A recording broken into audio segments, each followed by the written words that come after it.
নমস্কার।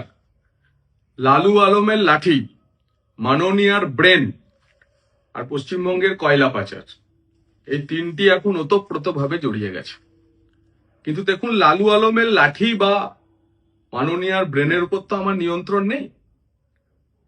এই ব্রেনের কি পরিস্থিতি, আগে কেমন ছিল, এখন কেমন আছে, ব্যাপারটা পুরো গেছে কিনা সেটা আপনারা বিচার করবেন।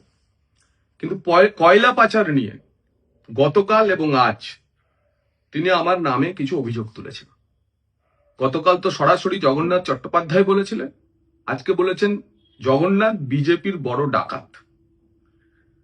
কয়লার টাকা নাকি অমিত শাহকে পাঠায় ভায়া গদ্দারের মাধ্যমে। আমি সে বিষয়ে কয়েকটি প্রশ্ন মাননীয়াকে করতে চাই এবং কিছু বিষয় আপনাদেরও জানাতে চাই, তারপরে তারও কিছু উত্তর চাই এবং তিনি যে অভিযোগ করেছেন তার প্রমাণ তাকে করতে হবে। দেখুন, পশ্চিমবঙ্গে কয়লা পাচারের মূল যে কারবার ফুলে ফেপে ওঠে 2016 থেকে 2020।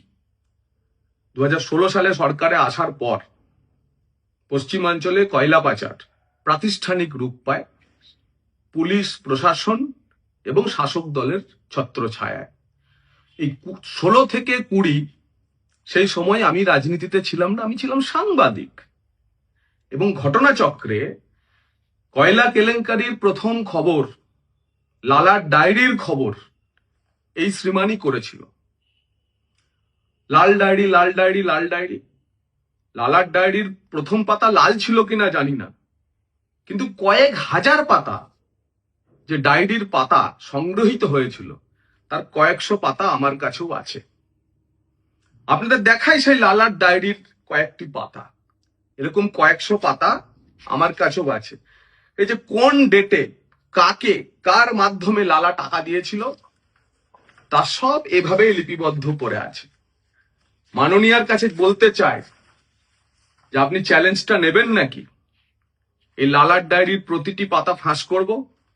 সাংবাদিক হিসেবে আমার কাছে যে সমস্ত বিস্ফোরক নথি তথ্য আছে, রাজনীতিতে আসার পর তা কখনো আমি ব্যবহার করিনি। কিন্তু যে লক্ষণ রেখার কথা বলছেন সেই লক্ষণ রেখা আপনি অতিক্রম করে যাচ্ছেন। ফলে আমাকেও কিন্তু এবার আমার কাছে যা নথি আছে তা প্রকাশ করতে হবে এবং তাতে আপনার মান সম্মান, আপনার দলের মান সম্মান, আপনার দলের নেতাদের মান সম্মান, আপনার পুরো সিস্টেমের মান সম্মান বাঁচবে কিনা জানি না, আমি তা করব। তাই যে সময় আমি রাজনীতিতেই ছিলাম না, আপনি বলছেন সেই কয়লার সময় নাকি কয়লার টাকা আমি ব্যবহার করেছি। তো কাল না হয় আমি ব্যবহারকারী ছিলাম যখন আমি ছিলাম একজন সাংবাদিক, আর আজকে আপনি আমাকে সরবরাহকারীতে পরিণত করেছেন, এবং তাও যাকে তাকে না, একেবারে দেশের স্বরাষ্ট্রমন্ত্রীকে আমি নাকি কয়লার টাকা সরবরাহ করি। গেছে গেছে, পুরো গেছে। আরো একটা নথি আপনাদের দেখায়, প্রমাণ হয়ে যাবে না কি কি আছে, কি কি বেরোতে পারে। এই দেখুন, অনুপ মাঝি বা লালার কাণ্ডে প্রথম লালার যে মেইন অ্যাকিউজড, যিনি ওই পুরুলিয়ার ভামুরিয়া গ্রাম থেকে টাকা নিয়ে এসে কলকাতার আসল আসল জায়গাগুলিতে দক্ষিণ কলকাতায় পৌঁছে দিতেন, সেই গণেশ কুমার বাগারিয়া, তার ইন্টারোগেশন রিপোর্ট আজ প্রথম পাতাটি দেখালাম। যদি প্রয়োজন হয় প্রতিটি পাতা, প্রতিটি প্রশ্ন পিএমএলএ অ্যাক্টের 50 নম্বর ধারা রেকর্ড করা বয়ান ইডির সামনে যা আপনাদের সামনে তুলে ধরব। আর একজন বামাপদ দে, তারও ইন্টারোগেশন রিপোর্ট আপনাদের দেখালাম। এই রিপোর্টগুলি যদি সামনে নিয়ে আসি, সম্মান থাকবে তো মাননীয়া?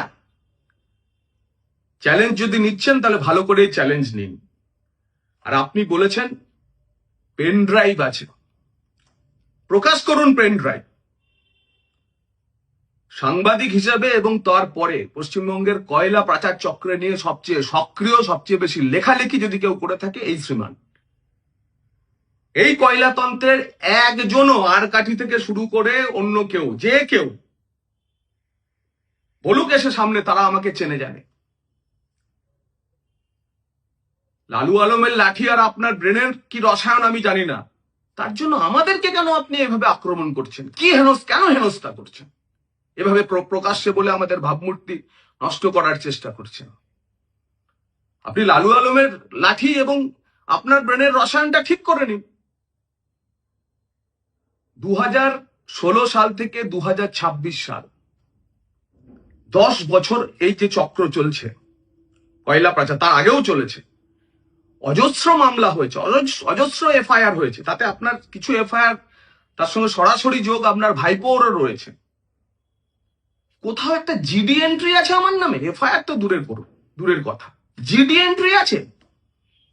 এই চক্রের কোন মানুষের কোন বয়ানে কোথাও আমার নাম উল্লেখ আছে? আপনি প্রকাশ্যে আনুন।